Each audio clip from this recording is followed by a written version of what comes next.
Assalamualaikum warahmatullahi wabarakatuh. Halo semuanya, perkenalkan nama saya Ain Mardia dengan NIM 2386206085 dengan pembelajaran tentang konsep dasar sejarah yang diajarkan oleh Bu Saktian Dwi Hartanti. Saya di sini akan menjelaskan tentang pergerakan nasional Indonesia. Pembahasannya, pertama, munculnya pergerakan nasional Indonesia. Yang kedua, bentuk organisasi pergerakan nasional Indonesia. Yang pertama, munculnya Pergerakan Nasional Indonesia. Pergerakan Nasional Indonesia tidak terlepas dari peristiwa-peristiwa yang ada di Asia, seperti kemenangan Jepang atas Rusia pada tahun 1901 sampai 1905, meningkatnya pendidikan rakyat, terbitnya surat kabar sebagai media komunikasi, serta adanya paham baru yang masuk ke Indonesia yang mempercepat tumbuh dan berkembangnya nasionalisme di Indonesia. Ada beberapa yang melatar belakangi pergerakan nasional Indonesia, yaitu yang pertama, pengaruh pendidikan. Adanya trilogi Van Deventer, khususnya dalam bidang edukasi, ternyata membawa pengaruh lahirnya sekolah bagi rakyat Indonesia. Meskipun pada kenyataannya sekolah diperuntukkan untuk anak-anak penjajah, akan tetapi rakyat pribumi juga mendapatkan bagian dari usaha pendidikan tersebut. Sekolah yang diselenggarakan bagi rakyat pribumi digunakan untuk menghasilkan lulusan ranah dan diangkat menjadi pegawai rendahan. Namun, dalam perkembangannya, sekolah yang dianggap menghasilkan pendidikan kelas rendahan bagi pribumi juga dapat menghasilkan dan mencetak kaum yang cerdik, pandai, yang pada saat akan melahirkan kaum pelopor pergerakan nasional seperti Dr. Wahidin Sudirohusodo. Yang kedua ada diskriminasi. Perbedaan perlakuan yang dijalankan oleh penjajah terhadap rakyat membuat status sosial rakyat semakin terpuruk. Rakyat pribumi ditempatkan pada golongan terbawah, sedangkan penjajah ditempatkan di golongan atas. Selanjutnya yang ketiga, pengaruh paham baru. Paham baru yang berkembang di Eropa seperti nasionalisme, demokrasi, dan liberalisme juga termasuk ke dalam wilayah daerah jajahan di Asia Afrika. Pengaruh dari paham baru inilah yang dapat membuka pola pikir rakyat untuk menggunakan kemampuan melawan ketidakadilan dan perampasan hak atas bangsa sehingga ada kebangkitan dan melawan menindas penjajahan untuk mewujudkan hidup yang merdeka. Selanjutnya ada bentuk organisasi pergerakan nasional Indonesia. Yang pertama ada Budi Utomo.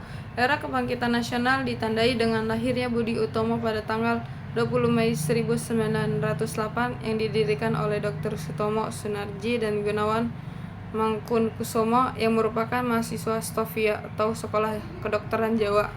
Sedangkan perintis dari Budi Utomo adalah Dr. Wahidin Sudirohusodo. Ia mendirikan studi fondes atau dana pelajar guna membiayai pelajar yang tidak mampu. Yang kedua ada Serikat Islam. Pada tahun 1911 di Laweyan, Solo telah berdiri organisasi Serikat Dagang Islam atau SDI dengan diketuai oleh Saman Hudi. Latar belakang berdirinya SDI karena ingin menyaingi pedagang-pedagang Cina. Hal tersebut yang mendorong banyak orang untuk menjadi anggota dari SDI. Dari tujuan utama yang ingin menyaingi pedagang-pedagang Cina, pada akhirnya selain memajukan perdagangan, SDI juga ingin memajukan agama Islam. Oleh karena itu, atas anjuran HOS Cokroaminoto, nama SDI diubah menjadi Serikat Islam atau SI pada tahun 1912. Yang ketiga ada Indische Party atau IP didirikan pada tanggal 25 Desember 1912 di Bandung oleh tiga serangkaian, yaitu Dowes Dekker atau Danu Dirja Setiabudi. Kedua ada Jipto Mangkusumo Suwardi Surjaningrat atau Ki Hajar Dewantara. Tujuan didirikannya partai politik ini adalah mempersatukan Hindia Belanda sebagai persiapan Hindia merdeka.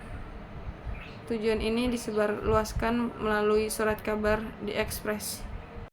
Keempat, Muhammadiyah. Muhammadiyah didirikan pada tanggal 18 November 1912 di Yogyakarta oleh Kiai Haji Ahmad Dahlan yang merupakan seorang ulama besar yang pengaruh gerakan Wahabi. Tujuan didirikannya Muhammadiyah adalah memajukan pengajaran Islam, mengembangkan pengetahuan Islam dan cara hidup menuntut peraturan Islam, membantu dan meningkatkan kehidupan sosial masyarakat.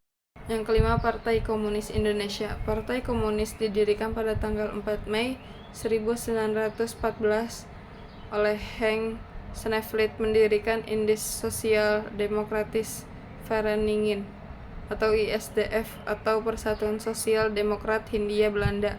Keanggotaan awal ISDF pada dasarnya terdiri atas 85 anggota dari dua partai sosialis Belanda, yaitu SDAP atau Partai Buruh Sosial Demokratis dan SDP Partai Sosial Demokratis yang diaktif di Hindia Belanda.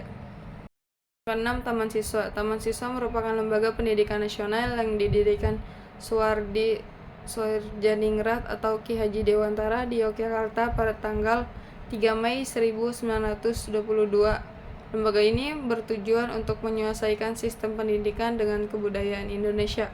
Tujuan tersebut dapat tercapai dengan Pacadarma Taman Siswa yang meliputi dasar kodrat alam, dasar kodrat kemerdekaan, dasar kebudayaan, dasar kebangsaan atau kerakyatan, dan dasar kemanusiaan.